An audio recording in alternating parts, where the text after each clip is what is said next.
Hey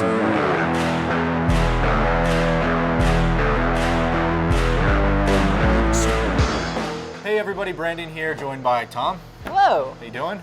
Tom and I are both fans of Divinity, Original Sin, so we're both super pumped for Divinity, Original Sin 2. And fortunately, Larian, our good friends over there, sent us a collector's edition to open for you. So Tom, you've already taken a look inside. Let's crack it open. Cool.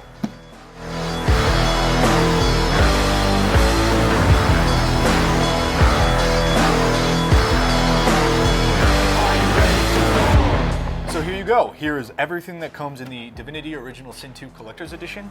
You can see there's a bunch of stuff here. Do you want to start walking us through it? Yeah, it's all pretty great too. So I think this guy is, we got to start with him, right? Yeah. This is Fane. He is the most recently announced origin character within the game. The undead character. Yeah, and that's really exciting. And he's got a couple cool things about him. So first off, his head pops off. Oh no. This is his skelly head. No, it's supposed to happen. And he's got this other head that's actually 4 different heads combined. And you can, depending on which way you put it in, you can turn this and it'll be a different face for him. And now that's because the character in the game has this special trait where he can wear masks that sort of simulates the races. Right. I mean, who wants a skeleton in your town? So go into an elven village, pop on the elf face. Exactly, and there's 4 different races that he can look like, or if you want to just have him express his true skeleton self. Au naturel. Yeah, exactly. Yeah, the statue itself is super detailed. It's plastic. It's not hard, super hard plastic, but it's actually got some weight to it. Yeah. Like, it's fairly hefty. 6 pieces, like he said, 2 heads, a hand with a sword, a staff, the base, and a cape. So the staff has the heads as well. So there's that. I didn't even realize that. Each of the different races of the skulls is there too. That's right. It's really neat. All right, what else do we get? I guess the box also we can talk about. The box itself sure. opens up into basically like a D&D Dungeon Master screen. So this is a little felt-lined dice box where you can roll your dice and they won't roll all over the place. It opens up a little wider if you want to pull some tape a little bit. Yeah. But there is double-sided tape on each side, and I'm not sure if you're supposed to open it, but you can definitely open it up flush. I think it's been opening and closing like that just fine, so I right? think it's okay. It's connected with magnets over on the front of it, right? So you can re-close it if you want to this, actually use it as a box again. This little snap Yeah. action there to hold it. But yeah, your mileage may vary, but this is a super cool addition if you tabletop game like we do. Yeah. You know, you got a little area for your dice. Is it necessary? Probably not, but it's super cool. Yeah. There's also a couple books. The books are just, they're seriously, seriously gorgeous. Yeah. There's an art book, which is this guy in gold, and then there's this one, which is more of a lore book of kind of chronicling the Reaper's Coast, which is where the game takes place.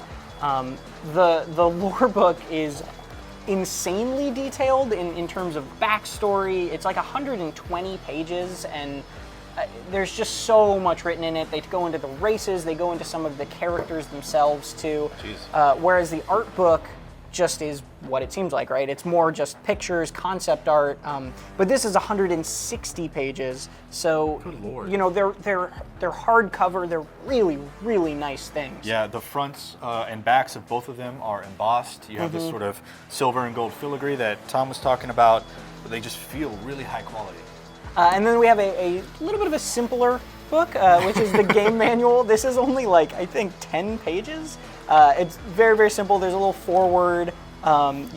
You know, go into each of the characters a little bit. It has the controls in there. It's like it's a throwback to like actual game manuals. You remember when you used to get paper manuals? Uh-huh. Yeah. And then lastly, we have this. We have a map of the Reaper's Coast, a cloth map. It's kind of the least flashy thing in this box, but it's still very, very nice and very detailed in kind of looking at the game world. And then the very last thing that you pointed out to me, actually, right before we got started, was a throwback to our undead friend Fane here. If you take a look at the box, the cover that goes over the top of it has the faces of some of the origin characters that you play as. And then when you pull it off, you see the masks that Fane wears that interprets each of the origins. So it's a cool little Easter egg on there. Yeah, it's neat too because they actually line up with each other. So if you wanted to, you know, you turn it, that's the elves, and then here's the dwarves, and it goes on like that. That's really cool. That's a cool little detail. So, let's get down to the brass tacks. How much is it? Where can we get it? So it's really, really going to be hard to get this, I think. It's $170 US, and it's only available on the official Divinity site, so you can try to get it at shop.divinity.game, but they're only making 1,000 of these for non-Kickstarter backers. If you're a Kickstarter backer that backed at the collector's edition tier, I believe it was $125 and up, you should have this coming to you, but if you don't, there are only 1,000 available to get on the site. So incredibly limited. Yeah, very, very limited, which, I mean, the amount of detail that went into this, it's not too surprising. Yeah, yeah. There you have it. That's everything that comes in the Divinity Original Sin 2 Collector's Edition. Like you were saying, $170. You can order it from the link below.